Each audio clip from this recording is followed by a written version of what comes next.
ایسے شیر پاکستان مولا منظور صاحب آپ کے پاس اکثر آتے جاتے رہتے ہیں اور جی جی الحمدللہ بڑی آپ کی تعریف کرتے ہیں، ان کے بارے میں آپ کا کیا خیال ہے؟ وہ کیسے انسان ہیں؟ دیکھیں جی، ہم تو بہت ناقص انسان ہیں، وہ تو بہت عظیم انسان ہے، وہ میری تعریف کرتے ہیں تو تعریف تو اللہ کی کرنی چاہیے، یعنی وہ اچھے الفاظ میں مجھے یاد کرتے ہیں، یہ ان کی مہربانی ہے جی، ان کی محبت ہے، وہ میرے بڑے بھائی ہیں، میرا بڑا تعلق ہے 91-92 سے ان کے ساتھ، وہ عظیم انسان ہے، کبھی انہوں نے کوئی مطالبہ نہیں کیا، وہ بھی ایسے ہی ہیں، ٹھیک ہے نا، ان کی کوئی ڈیمانڈ نہیں ہوتی مجھے اتنے پیسے چاہیے، مجھے اتنا کرایہ چاہیے، مجھے اتنا خرچہ چاہیے، جو دے دے ٹھیک ہے، نہ دے پھر بھی ٹھیک ہے، اس لیے ان کی بھی کوئی ڈیمانڈ نہیں الحمدللہ، وہ بھی ایسے ہی جاتے ہیں، یعنی انہوں نے جلسوں کو الحمدللہ ذریعہ آمدن نہیں بنایا۔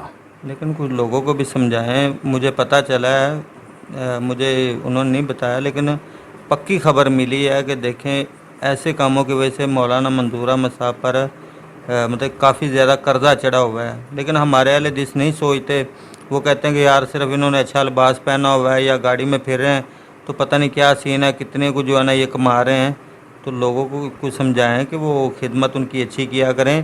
انہوں نے ظاہری بات ہے ہر جلسے میں ہر بندے کے پاس وہ پہنچتے ہیں، خوشی غمی کے اندر پہنچتے ہیں، لیکن اس طرح تو نہیں نہ کرنا چاہیے کہ جب وہ جاتے ہیں، آج کل تو 500 بچہ بھی نہیں لیتا، کوئی 500 دے رہا ہے، کوئی 1000 دے رہا ہے، تو یہ معاملہ تو ٹھیک نہیں ہے۔ دیکھیں جی، میں نے تو آپ کو پہلے بتایا ہے، جماعتیں بھی زیادتی کرتی ہیں، ساری ساری رات بٹھاتے ہیں اور پھر گاڑی کا خرچہ کرایہ بھی پورا نہیں کرتے، اگر کوئی بیچارہ کہہ دے، دیکھیں الحمدللہ ہمیں تو، میں نے پہلے آپ کو بتایا ہے، ہمیں تو کوئی نہیں مسئلہ، اللہ تعالیٰ کا بڑا فضل ہے، ادھر ہمارا بہت ہلکا احباب ہے اور ہمارا الحمدللہ ذمہ دارہ ہے، ہم ذمہ دار ہیں، خاندانی لوگ ہیں، تو ہمیں تو کوئی مسئلہ نہیں، تو سارے تو نہیں نا ایسے، تو جماعتیں بہت زیادتی کرتی ہیں، نہیں کرنا چاہیے، اور وہ بڑے درویش انسان ہیں، میرا خیال ہے ان کے پاس تو رہنے کے لیے ذاتی مکان بھی کوئی نہیں، کرائے پہ رہتے ہیں، تو مجبوری کو سمجھنا چاہیے، ویسے انہوں نے خدمت بھی بڑی کی ہے، مسلک کی، دین کی، پوری زندگی، تو خیال کرنا چاہیے۔ میں تو کہتا تھا دوستوں کو، جب قاری عبدالحفیظ صاحب بوڑھے ہو گئے تو لوگ ان کو چھوڑ گئے، نہیں بلاتے تھے، میں کہتا تھا یار بلا لے، تقریر نہ کروائیں، بلا لے، دعا کروا لے، ان کی خدمت کر دیں، بلا لے۔ دیکھیں نا ہمارا جلسہ ہے ادھر، ہماری کانفرنس ہے 9 نومبر کو، تو مولانا عبدالرؤوف یزدانی، وہ تو الحمدللہ اب بھی اچھا بیان کرتے ہیں، برستے ہیں، گرجتے ہیں، تو وہ مجھے کہنے لگے ایک دو ساتھی، رہنے دیں، بیمار آدمی ہے، کیا تقریر کرے گا؟ میں نے کہا جی تقریر کرے نہ کرے، آپ نے کہا ہے کہ بیمار ہے، آپ مانتے ہیں نا کہ بیمار ہے؟ جی بیمار ہے۔ میں نے کہا بس تقریر، وہ تقریر نہ بھی کریں، ہم نے ان کو بلانا ہے کیونکہ وہ بیمار ہے، ہم نے ان کی خدمت کرنی ہے۔ ایسے ہی مولانا منظور صاحب نے ساری زندگی الحمدللہ صرف کر دی دین حنیف کی خدمت میں، ہمیں چاہیے کہ ہم ان کو بلائیں، جلسوں کی زینت بنائیں، سٹیج کی زینت بنائیں، اور جلسے سجتے ہیں ان کے ساتھ، مولانا منظور صاحب کے ساتھ ہمارے جلسے سجتے ہیں، انہیں بلائیں، ان کی خدمت کریں، وہ تقریر کریں نہ کریں، تھوڑی کریں زیادہ کریں، لیکن جب وہ آ جاتے ہیں تقریر تو پھر کرتے ہی ہیں۔ اچھا، ویسے ایک چیز ہے کہ ماشاءاللہ ان کی تقریباً 70 کے نزدیک عمر ہوگی ہے، ہاں 60-70 ستر کے قریب، ستر کے قریب، نہیں 60-70 نہ کہیں، 65-70، وہی 60 سے تو اوپر 65-70 ہے۔ ہوگی، تو ابھی بھی ماشاءاللہ وہ شیر ہیں نہیں اور ینگ کھڑے ہے، ہو کر تقریر کرتے ہیں۔ اور ینگ نے ماشاءاللہ، ہمارے تو کئی مولوی جمعہ بیٹھ کے پڑھاتے ہیں۔ وہی آپ سے پوچھنے لگا تھا کہ مطلب کہ وہ شیر پنجاب ہیں، شیر پاکستان، ابھی کھڑے ہو کے وہ بیان کرتے ہیں، جمعہ پڑھاتے ہیں، کئی خطیب اس طرح کے ہیں 18-20 سال کی عمر ہے اور تقریر وہ کہتے ہیں جی بیٹھ کے کرنی میں نے۔ ایسے ہی ہے، اور میں نے ایک مولوی کو کہا بھیا وہ جمعہ بیٹھ کے کیوں پڑھاتے ہیں؟ میرا خیال ہے 25-26 سال کے ہے، وہ کہنا ہے میرا گوڈا پیڑ کردا ہے، میں بھی گوڈا تیرا نواں لوا دینے آ، جمعہ کھلو کے پڑھایا کر، بس کھڑے جمعہ دیکھیں بیٹھ کے تو ویسے بھی میں نے پچھلا جمعہ بیٹھ کے پڑھایا، میری کمر میں درد تھی، مجھے کوئی مزہ نہیں آیا، بہت پریشان ہوا، تو تکلیف آج بھی تھی، لیکن میں نے کھڑے ہو کے جمعہ پڑھایا ہے الحمدللہ۔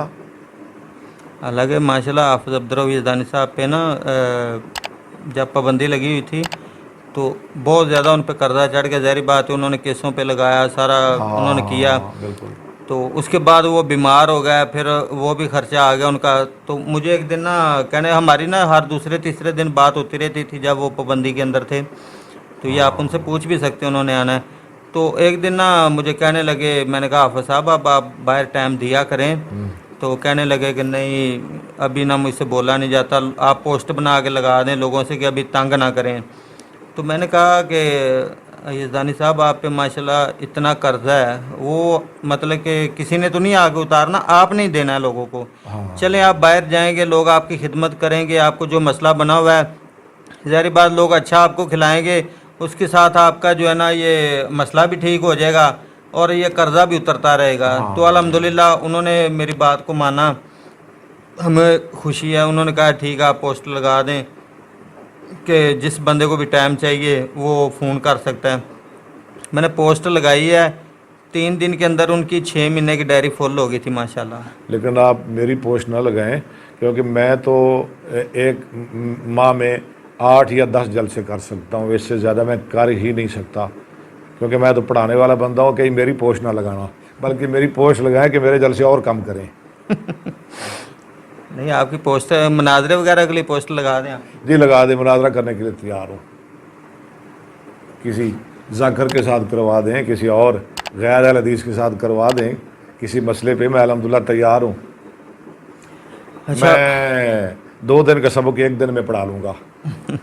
اچھا ماشاءاللہ, آپ نے ایک گروپ بنایا ہوا ماشاءاللہ بستان المبلغین. جی جی تو اس کا مقصد کیا ہے, کس لیے بنایا, تاکہ علماء کرام کو بھی پتہ چلے اور وہ لوگ اس کے اندر شامل ہو سکیں. سب سے بڑا مقصد تو رابطہ ہے نا جی, نیک لوگوں کے ساتھ, اہل علم کے ساتھ رابطہ ہونا چاہیے. سب سے بڑا مقصد تو رابطہ ہے. اور دوسرا مقصد کہ ہمارے علماء کو معروف کروایا جائے, تو جلسوں میں ان کو بلایا جائے, کانفرنسوں میں ان کو شامل کیا جائے. اصل مقصد تو یہی ہے. اور اگر کسی کا کوئی مسئلہ ہے جمعے کا, خطبے کا, اس کے لیے خطبہ جمعہ کا ارینج کیا جائے, اور ہم کر رہے ہیں الحمدللہ. ابھی تک ماشاءاللہ کتنے لوگ اس میں ایڈ ہو چکے, کتنے علماء کرام, کیونکہ عام تو لوگ اس میں شامل نہیں ہیں, صرف علماء کرام ہیں. بس میرے جو ہے نا گروپ والے, مولانا عبدالرؤف ربانی صاحب ہو گئے, حافظ صاحب ہو گئے, اسی طرح آپ بھی, وہ کہتے ہیں ہم نے علماء ہی رکھنے ہیں, شامل کرنے ہیں. ابھی تو کم ہے, ہم نے کیے ہی نہیں, کوشش بھی نہیں کی.